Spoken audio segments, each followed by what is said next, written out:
मोठी बातमी आहे। राजकीय वर्तुळातून काँग्रेसच्या स्नेहभोजनामध्ये बंडखोर विशाल पाटील यांची हजेरी पाहायला मिळाली आहे। विशाल पाटील यांच्या उपस्थितीमुळे सगळ्यांच्या भुवया उंचावलेल्या आहेत। तर सांगलीमध्ये काँग्रेसचा पाठिंबा नेमका कोणाला होता असा सवाल उपस्थित होतोय, कारण एकीकडे मवियाचे अधिकृत उमेदवार होते चंद्रहार पाटील जे ठाकरेंच्या शिवसेनेकडून निवडणूक लढवत होते, तर दुसरीकडे विशाल पाटील यांनी बंडखोरी केलेली होती। आणि अशामध्ये आता जेव्हा निवडणूक संपलेली आहे त्यानंतर विशाल पाटील हे सांगलीमध्ये काँग्रेसच्या कार्यकर्त्यांसाठी आयोजित केलेल्या या स्नेहभोजनामध्ये दिसून आले आहे। त्यामुळे आता अनेक प्रश्न उपस्थित होत आहेत। तर शहर जिल्हाध्यक्षांनी हे स्नेहभोजन आयोजित केलं होतं। चंद्रहार पाटील यांच्याऐवजी विशाल पाटील यांच्या उपस्थितीमुळे या ठिकाणी चर्चेला उधाण आलं आहे। तर निवडणुकीमध्ये राबलेल्या कार्यकर्त्यांसाठी काँग्रेसच्या स्नेहभोजनाचा हा कार्यक्रम होता आणि त्या ठिकाणी विशाल पाटलांसह विश्वजित कदम यांची उपस्थिती पाहायला मिळाली आहे।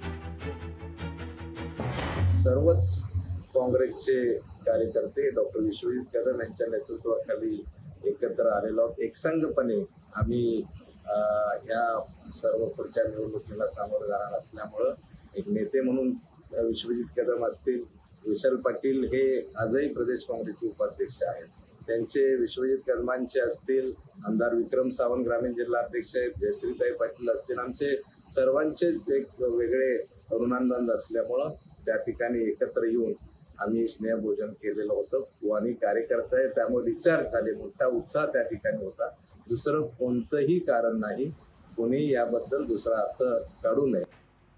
दरम्यान काँग्रेसच्या स्नेहभोजनावरून शिवसेना युबीटीचे संजय विभूते यांनी हल्लाबोल केला आहे। सुरुवातीपासूनच काँग्रेस माविया उमेदवाराला विरोध होता असं संजय विभूते म्हणतात, तर गल्लीपासून दिल्लीपर्यंत काँग्रेस गद्दारासोबत होती असं याचा पुरावा स्नेहभोजनातून मिळाला असं विभूते म्हणतात। काँग्रेसने तात्काळ शहर जिल्हाध्यक्ष पृथ्वीराज पाटील आणि बंडखोर उमेदवार विशाल पाटील यांची पक्षातून हकालपट्टी करावी अशी मागणी ही संजय विभूते यांनी केली आहे। अन्यथा विधानसभेला सांगलीत आघाडी करणार नाही असं संजय विभूते यांनी म्हटलेलं आहे। त्यामुळे आता महाविकास आघाडीमध्ये मिठाचा खडा पडण्याची शक्यता आहे, कारण याच्या आधी सांगलीमध्ये काँग्रेसचे बंडखोर विशाल पाटील हे निवडणुकीच्या रिंगणामध्ये होते आणि दुसरीकडे महाविकास आघाडीकडून शिवसेना युबीटीचे चंद्रहार पाटील हे निवडणुकीच्या रिंगणामध्ये होते। त्यामुळे मतविभाजनाची शक्यता वर्तवली जात असतानाच आता जेव्हा निवडणूक या ठिकाणी मतदान संपलेलं आहे त्यानंतर मात्र काँग्रेसच्या स्नेहभोजनामध्ये विशाल पाटील यांची हजेरी पाहायला मिळाली आणि त्यावरून शिवसेना युबीटीचे संजय विभूते यांनी हल्लाबोल केलाय। सुरुवातीपासूनच काँग्रेसचा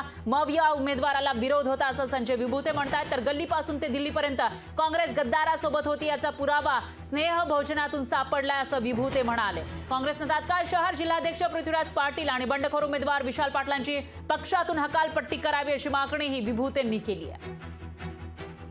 काँग्रेसच्या पक्षश्रेष्ठींच्याकडे मागणी आहे की पहिल्यांदा काँग्रेसचे जिल्हाध्यक्ष पृथ्वीराज पाटील यांची पक्षातून हकालपट्टी करावी।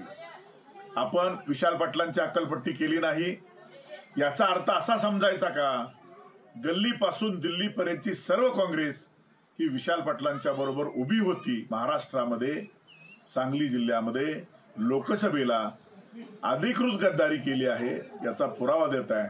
आणि म्हणून काँग्रेसने खऱ्या अर्थानं जर येणाऱ्या काळामध्ये महाविकास आघाडीला सांगली जिल्ह्यामध्ये महाविकास आघाडी म्हणून पाहायचं असेल तर आपण तातडीनं विशाल पाटील आणि पृथ्वीराज पाटील यांच्यावर पक्ष हकालपट्टीची कारवाई करावी, अन्यथा सांगली जिल्ह्यामध्ये परत महाविकास आघाडी होणार नाही।